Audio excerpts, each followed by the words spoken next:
Cool. So, yeah, Crystal is one of our clients at iGen, based in Mexico. Yeah, she's going to share a little bit of her story. I'm just going to have a bit of a chat. Um, Thank you so much for agreeing to do a live at this time. I know it's kind of first thing in the morning for you. You look fabulous, by the way. So, yeah, fair play. And yeah, tell us a little bit about you, Crystal. And I'm going to share this link for a few people who are asking for it. Sure. So obviously, I'm an Amazon seller, and I've been in this space with iGen for 7 months now. Yeah, 7 months plus 1 month. I'm just watching videos and doing my training, and it's amazing to see how I evolve as a person in this space, and finally realizing what I wasn't doing and what I can be doing for now and in the future. And I think I'll share a little bit about my story of why I become an Amazon seller, um, and also where I'm Yeah, that'd be heading. great. Yeah. Yeah. So this is my third time doing Amazon.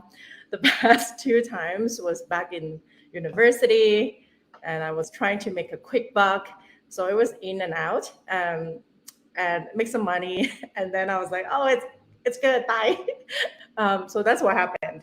So I really didn't accumulate a good amount of business acumen or work ethics in that sense.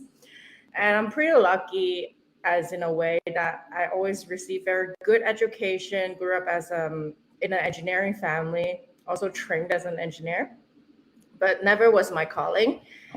And I feel like a little bit disconnection there. And also I grew up, I'm Chinese, so I grew up away from my family since the age of 9, which is really weird. I Wow. think there's sense. And moved to Canada by myself in 13. So I started my kind of venture there. But I think it's very exciting, but at the same time, it feels very isolating. But at a young age, I wouldn't know it was actually trauma to be like an ultra independent person. So uh, so I had some good years after school doing my corporate job, but I didn't also aware was that I was really lacking things inside. I don't have a spiritual life, and I was also having symptoms of eating disorder, which I refuse to recognize. Refuse. And things got really bad. And I think, smart people would be the wise, smart people would be like, oh, hey, there's a problem. Like, there's some symptoms. Let me do something. Let me try to resolve it. Like, early, be proactive, prevent it. And you thought my education would help me that, but not. I was a very stubborn person. So only until the problem get really bad, almost like a point of no return, and I'll be like, okay, I surrender finally, and went into recovery. Wow. That's amazing. I think, yeah, it's very open and honest of you to share that. I mean, I was trying to think what I was doing when I was 13. We just about get the bus to school in time, let alone like moving to Canada. That's that's pretty crazy. So what did you do? Did you went to like a Canadian school and like had a Canadian kind of what like a placement family, or where did you stay, or how did that work? So I studied in an international boarding school, and I stayed with Okay. I stayed with friends, dormitories. So that's how I kind of brought up. And I was joking, but which was true. My role models at that time were friends around me. Wow, that's interesting. So friends from that you'd met in Canada. Yeah. That's interesting.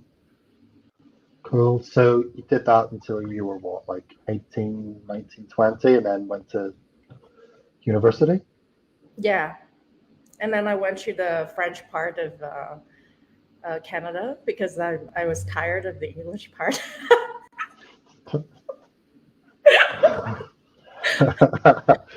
I guess I'm You have to be rebelling. careful. You have Rebel to be as like, careful with your audience here. Yeah, most of them are going to be English, so yeah. sorry, we love you, Ontario, Quebec, whatever. Yeah, no, that's cool. No, there's yeah, well, change is as good as a break sometimes. So okay, cool. So yeah, and then you kind of developed like an eating disorder as well. I think you've been quite open about that. So how did that like manifest? What did that look like day to day? Oh, I'm gonna take a deep breath. How did that look like? So, I'm not generalizing, but at that time, of course, as a younger person, a big part of my self worth and self esteem was sourcing validation, was sourcing from how I look and what I do. So at that time, I was a vegan for a couple years and also trained as an athlete, which I always am growing up. But that time, I think I went a little bit more intense. I started doing more long distance running, and long behold, but the nutrition was not catching up with what I was doing in life. And at the same time, my relationship went into some big problems, which I wasn't Mm. aware. The power dynamic was just not healthy. Yeah. So it manifests itself in that way. And it kind of went into a silo. So I wasn't able to see what was going on and just go deeper and deeper and deeper until really it was it was no longer, hey, I would be able to solve this problem, of course, with therapy, etc. But it was almost at that point that the survival brain just really took over everything. It's like, hey, you're either gonna continue living or you're gonna die. So it was at that breaking point, Mm. and then which it went a little bit worse. But but that was like the beginning of the getting better. Yeah, it's a great kind of phrase that sometimes you have to have a breakdown before you make a breakthrough. So that's definitely sounds like. So yeah, where are we now? So you this is like your third time selling on Amazon. So what happened the first time? You got in, got out, made a bit of cash, and then just went did something else? Yeah. And I definitely think that has been a consistent theme in the past. And yeah, like moving, changing careers or doing something and just like short burst. And I think I was really at that time, I guess I was just looking for that dopamine hit, like in hindsight, and wasn't aware of what's happening, nor I was willing to commit it into my own journey. Hmm. So I think that's the big shift that I have right now in seeing how I am as a person and what I'm doing, where I'm going, which definitely have put commitment in this time in Amazon. Yeah. So the first two times was, the second time I remember very vividly because it was private label. And I definitely make a large Okay. amount of money, but in a very non-sustainable way. So I wouldn't recommend it. Well, that's interesting because yeah, obviously there's two ways to sell on Amazon. You can sell your own product, you can sell someone else's. So what I focus on, what Crystal does now, is selling other people's products that are already branded. So yeah, I'd love to hear about private label. You made a good bit of money, but wasn't sustainable. Is that what happened? Yeah, because there was way too many IP issues. I was not aware of like, um, yeah, brand like protections, and I was not aware of even just the basics of Amazon at that time. And I wasn't aware of how to manage suppliers, so I wasn't vetting the Mm. suppliers in a way and doing my due diligence. Yeah, lots of problems, a lot of complaints, which I Yeah, don't like it. yeah. I think definitely feels like private label is. When was that? how long ago was that, Crystal, that you did private It label? was 2000. Isn't that weird? 2019, in the very beginning of the year. Okay, so like two, 2.5 years ago, 2 and 3/4 years ago, something like that. Okay.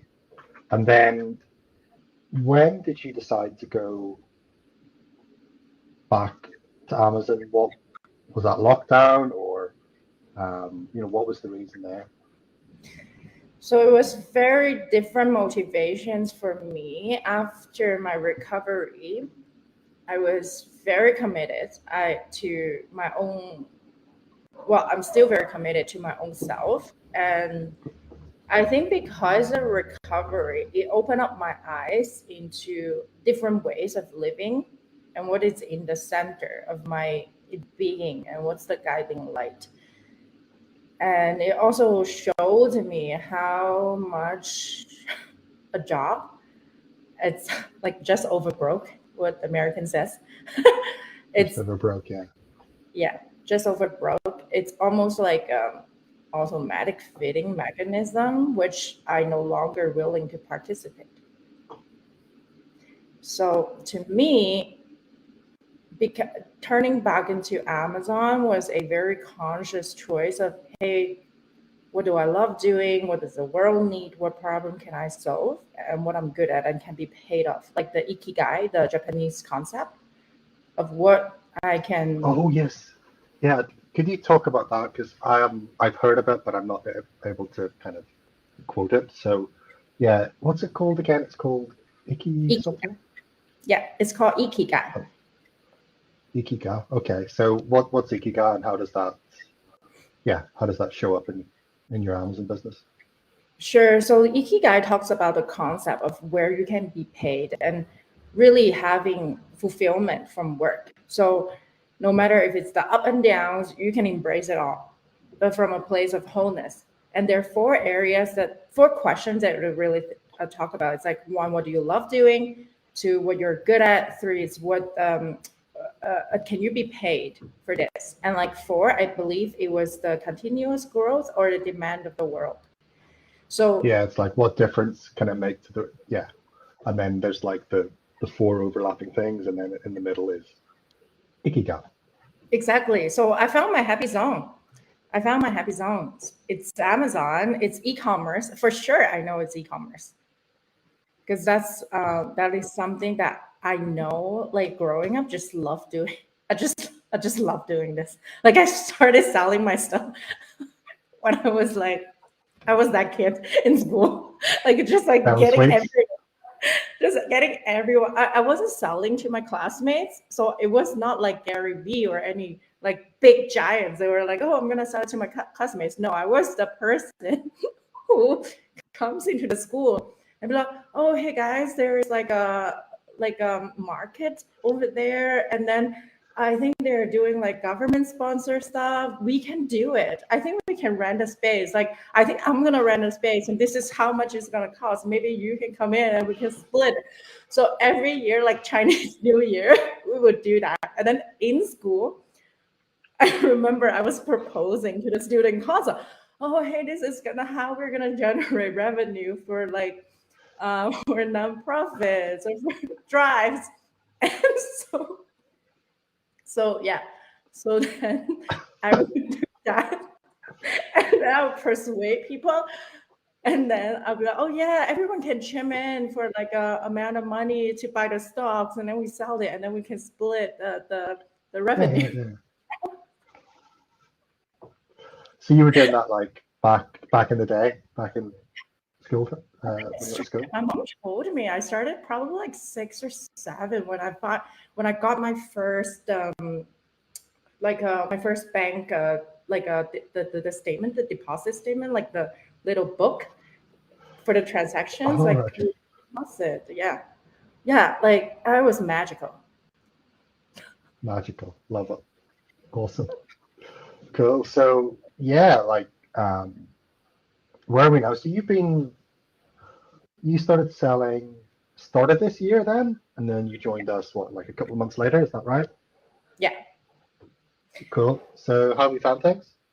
So actually, no, I was contemplating at getting back into Amazon in February, and I was like, oh, but there was so much unpleasant, um, I would say, memories attached to it, and I knew something needed to change. So what I did was actually, I was like very aware of it, and then I met a contact.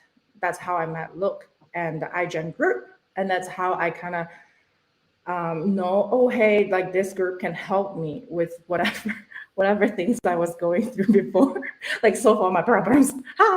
And so I decided to join, and I followed the blueprint. And it's my month 7. November is the 7th month I'm actively selling, because in the beginning Wow. I had Is it some. only? It's only 7 months then. Seems like you've been around forever. I know. I just poked my hands in. I have a question.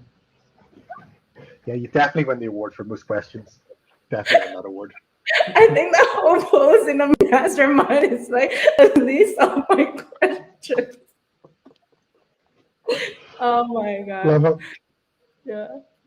I've just seen a few comments. So yeah, guys, we'll talk a little bit more, then we'll cover questions and things. So yeah, we'll make sure your question is answered, whoever that person is, but Seller Central. Cool. So yeah, like 7 months in, join iGen and the Blueprint program.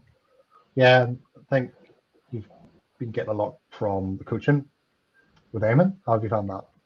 Mm, I love it. Like I well, one is I'm with a group of people who have done it before, and like Amen, he's just like, okay, this, like you're not seeing this perspective. How about this? Go and implement. He gave no bullshit. So a lot of respect to him. And then I just continued doing it. And I love coaching with Iman because, like, to be honest, a lot of self-doubt, lots of uncertainty, and a lot of times I just really take things personally. And he gave me a really big perspective of, hey, Yeah, like, you know, hold yourself with grace, but also solve the problem. yeah, yeah, definitely. There's a lot to be said about going into drama with things that ultimately aren't personal and taking it personally, just wasting a lot of energy. But Mm.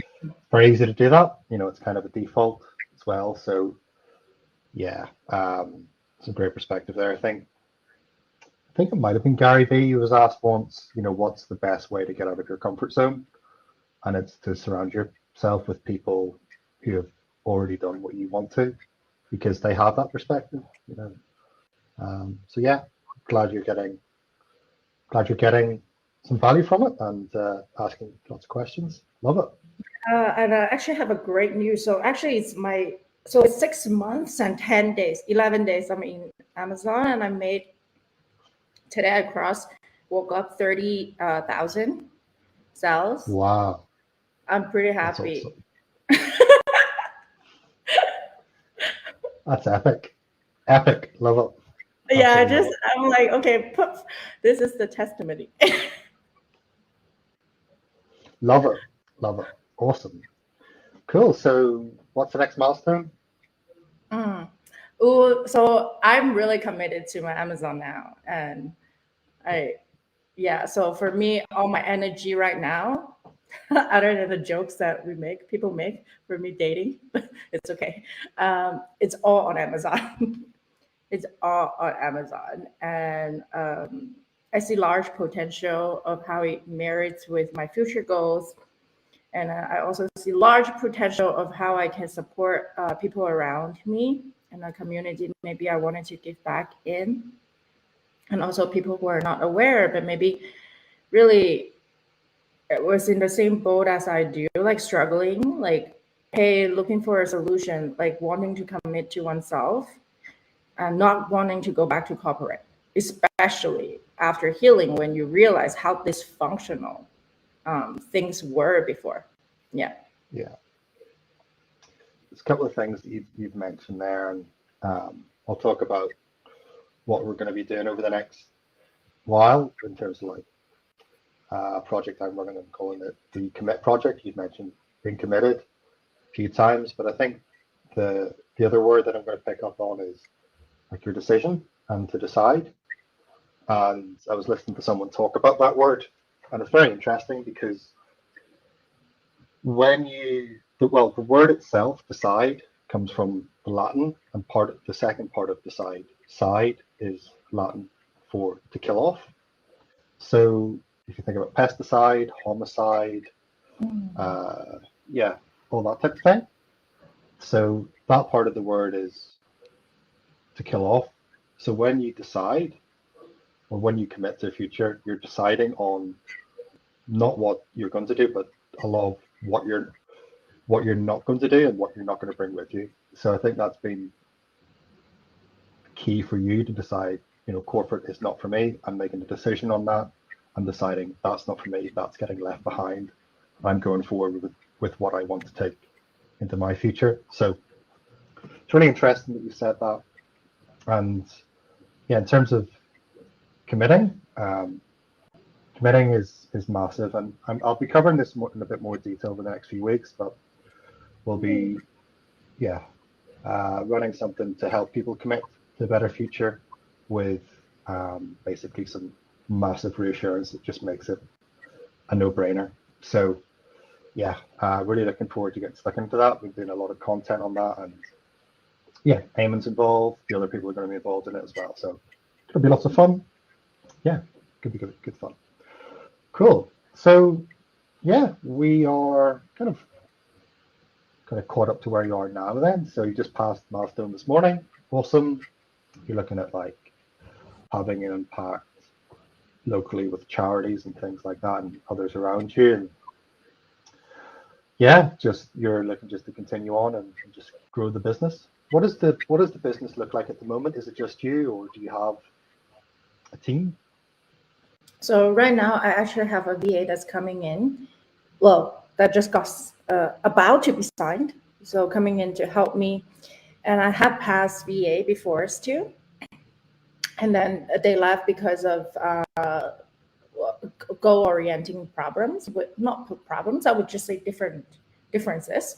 So they left, and so I was alone for a little bit, but I was way overworking, which I highly do not recommend because like that's the recipe for burnout. And for me, energetic wise, it does not support me if I work alone, like just with no support. And I don't see that's the best use of everyone's resources and expertise. Yeah. So yeah. Well, it's interesting because I was listening to someone else talk about this, well, the same person, and when you're at school or when you're at university studying, the whole, especially in the West, the whole focus is on the individual and the self. And if you were sat in an exam room and you moved your chair across to someone else doing the same exam and started to like work things out together, you'd be like kicked out of the example. And homework is done on your own. You're not meant to collaborate. You're not meant to work together. Which is, as soon as you leave school, everyone, I haven't been in a job interview where they haven't asked how do you work as a team, but that's not taught. So it's like it's very counterintuitive, the school system. Oh, there's a reminder or something. Oh, I know what it is. So yeah, in the school system, yeah, the focus is on the individual, but as soon as you leave, it's okay. Now you need to work out how to build a team and actually, yeah, create something that is greater than the sum of its parts. So yeah, it's interesting that you've noticed the real dip whenever it's just you, because ultimately when you stop, the business stops, and so on and so forth. Cool. Yeah, I definitely did some work around that in terms of like mindset and self-inquiry because I think a big part of why I was not allowing help and even with the first two VAs, like yes, transactionally, in money wise, I have hired them for help, but energetic wise, I was not allowing them to support me because I think there was some underneath things where almost feels like, hey, if I'm not doing this or if I wasn't micromanaging, I can't trust them, which is weird now when I think about it. And then two is that I'm not doing all the things, then what makes me? Then who am I? So that was a big part. And then until those two get clear, I was like, oh wait. And it wasn't even about, hey, if I'm stopping, the business stops. Yes. But it's like, oh hey, but I'm not gonna source a sense of self from what I do. Yeah. Yeah, it sounds like there was maybe something internal, like a trust issue that you were struggling with. Um, and I think, especially being kind of an engineer, that's quite an individual kind of accountable type, if you understand. So it's maybe something to let go of, something you're holding on to.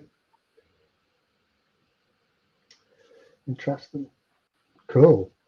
And yeah, I think the final thing to kind of mention is that if anyone's interested in, well, if anyone in the States is interested in speaking to Crystal about iGen, how that works, and how it could work for them, we're going to be opening up, I think it's yours Friday afternoon. Is that right, Crystal, for some calls? Mm-hmm. Love it. So, yeah, we're setting up some call links and yeah, everything like that. But if anyone's really wanting to speak to Crystal, feel free to DM you and you can reach out on Instagram as well. Yeah, how's that? How's Instagram going? Fun? I'm having so much fun because I'm just like, oh, let me try. Let me do this. Let me play. And well, personally, I love memes. I think memes are just so genius. I love Yeah. that jokes. I love that jokes. I love it with a passion, as you see. So I, I'm like mixing that jokes and, of course, a part of me inside. So Instagram is growing pretty organically as well. So I Cool. think of course, now the following is quite like, like less than a specific amount, but yeah, maybe I'm in the early game, so I don't know what people are talking about when they say, oh, hey, Instagram is not for growth. I'm like, Instagram is for growth. Yeah, I think people will. Yeah, I I was I was writing it. I'm kind of composing an email at the moment, and yeah, the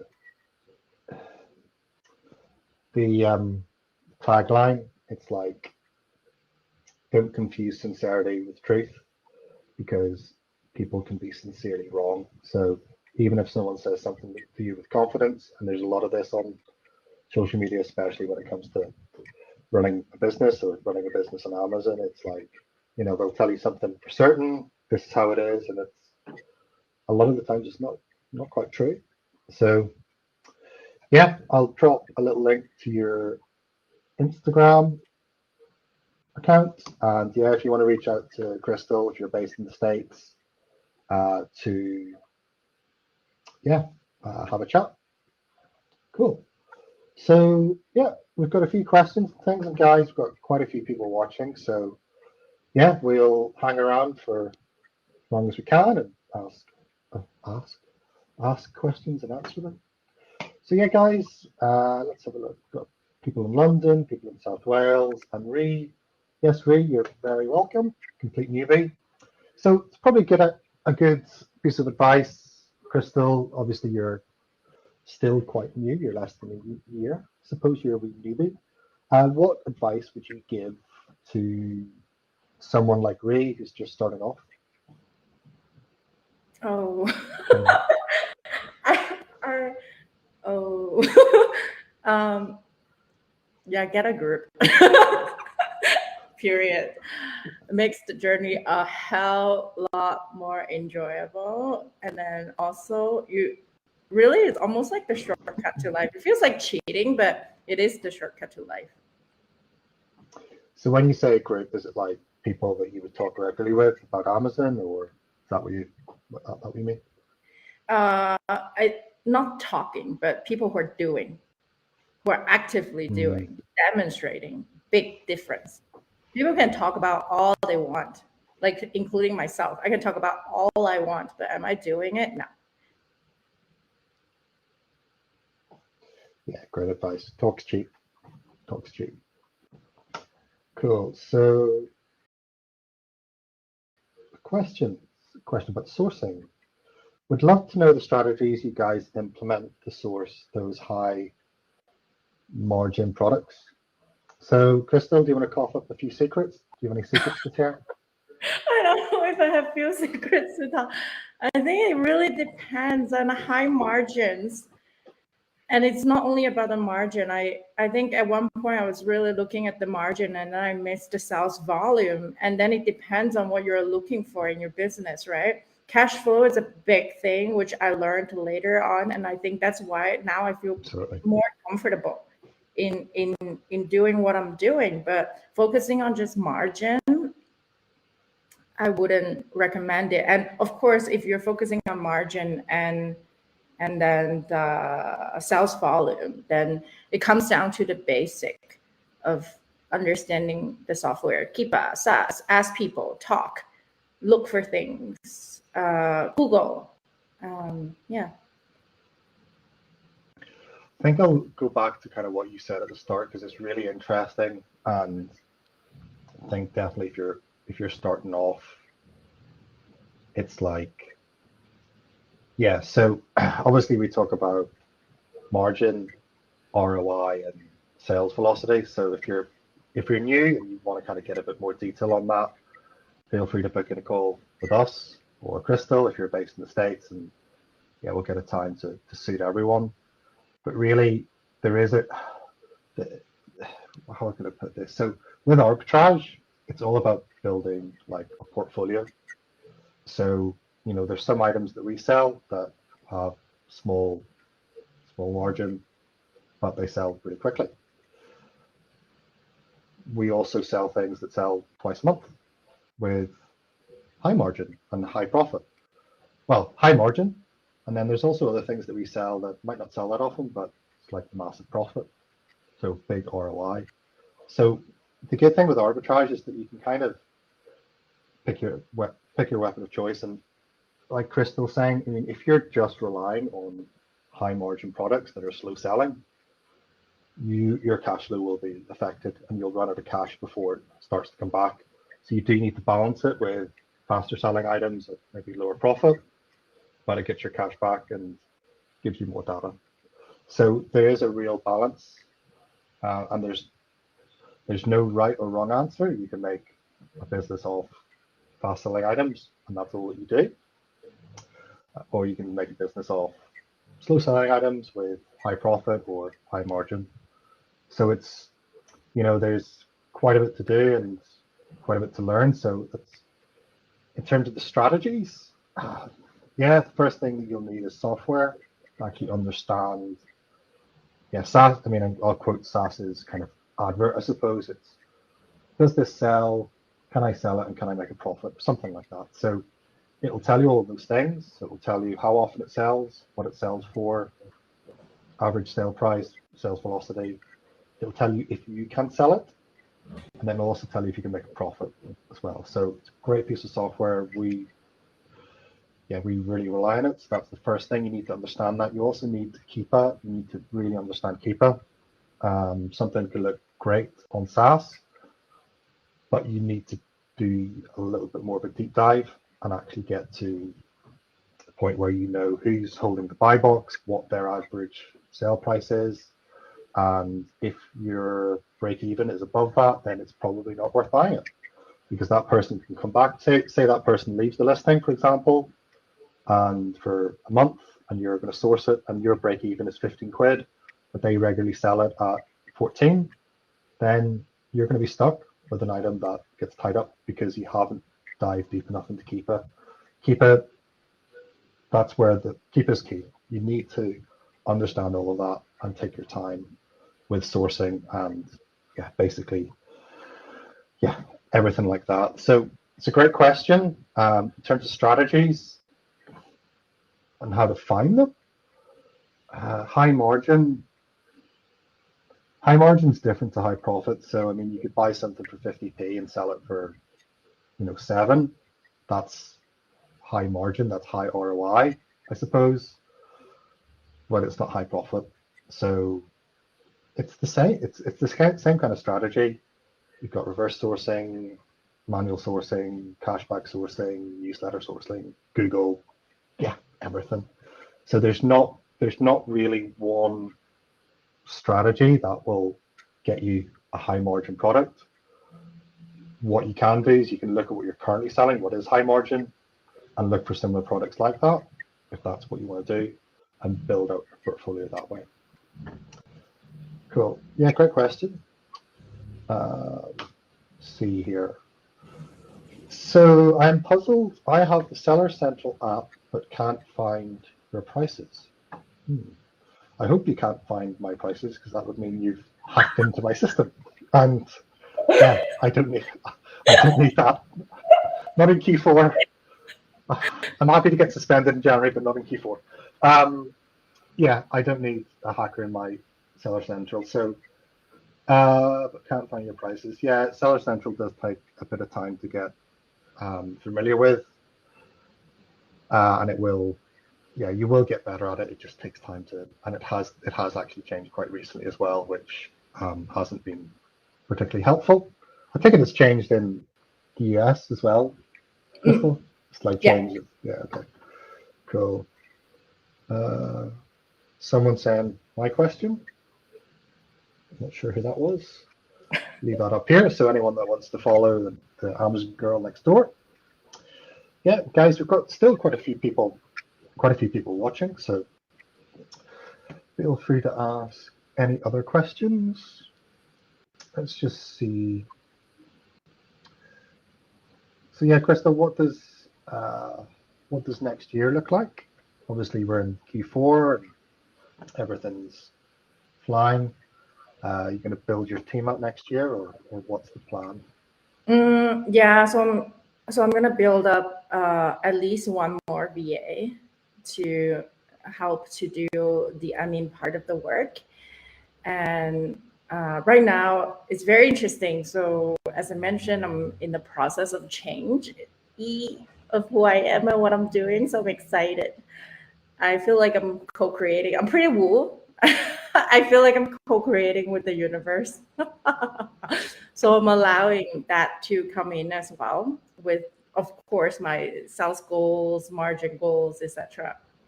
So I'm allowing that to come in. Love it. Cool. Okay, cool. So another question. Thank you. Crystal, I'll let you answer this.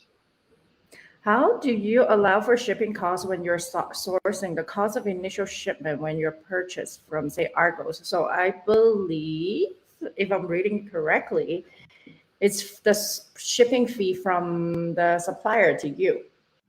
So I actually I build that into my SaaS. I do a very simple math.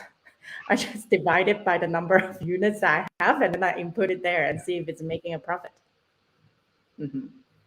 Yeah. So, yeah, I mean, keep it simple, stupid. I mean, if it's £5 to have something delivered and you order 5 units, your cost of goods is went up by £1. That's the way to do that. I'd factor that in into your actual cost of goods. So yeah, if you're using, yeah, I'd be interested to know what you're using to analyze all of that. I would put that into SaaS. So yeah, if you're, yeah, say something's £10, but it costs £5 to get 5 of them delivered, your cost of good is going to be 11, and then you can use that for your analysis. Yeah, you could do it that way. So I cost of initial shipment when you purchase from, say, Argos. So yeah, what I would, yeah, so Eamon and I are running the deal service, iGen deal service, and we are really trying very hard to basically, it's very easy for us to find items, well, say find one item from a website, but the delivery cost might be, a tenner.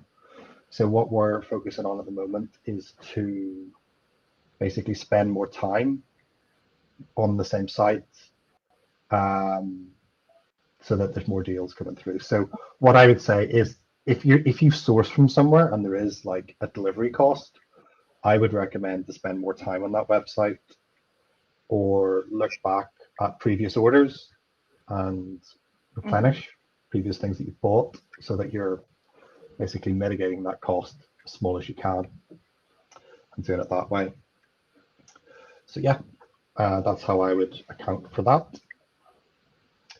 Cool. So question from someone. Congratulations. You are now a tax collector for His Majesty's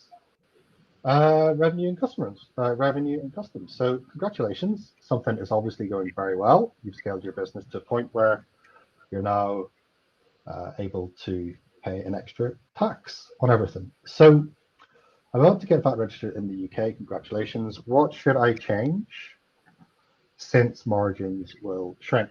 So what I would say is, okay, there's quite a bit to this, and we do have a resource for this if you're going through that registration. Um, I'll ping across a link to it because it explains more than I can on this because there is a heck of a lot to that. What I would say is that your margin will be affected generally over over all your sales. You will be able to claim back some costs, but ultimately you do have an extra cost, an extra tax to pay. Um, what I would say is the first thing, I worked this out a while ago, but it's in and around. If you were to do, I think it was, yeah, if you were to do £84,500 non-VAT registered, and you did, I think it was 135. It was about 135 to about 140,000 pounds VAT registered. You'll make the same money. So the reason being because it's not it's not like income tax where your tax brackets that tax will come in after a certain point. Basically, what it means is that everything's taxed. So everything from 0 to 85k will be taxed for VAT plus everything else. It doesn't start at 85. So my my advice is if you're going to go over that threshold, make sure you go over. And what I mean by that is there's actually no point going VAT registered if you don't have the capital in place to do at least, I would say, 250,000. The reason being, you know, you'll basically make the same money at 140 as you would at 184 and a half. So if you make the same money at 140, for it to actually be worthwhile to go through that registration, you're going to need to have capital, systems, and probably a team in place to actually really go through it. So because everything's taxed, so everything's taxed up, from 0 to 85 and everything beyond when you go registered. So if you're going to go through it, go through it. And what I mean by that is make sure you go through it enough to actually make it worth your while. Because I suppose at 200k you would it would be worth it. But then you're kind of asking yourself, well, if it's just okay, if it's just, well, it's all right, why bother? You need to work out, and if you want to book in a call, I'll drop a link. But if you want to go through that registration, I would recommend having everything in place before that, or at least very quickly after, to get yourself to 250,000.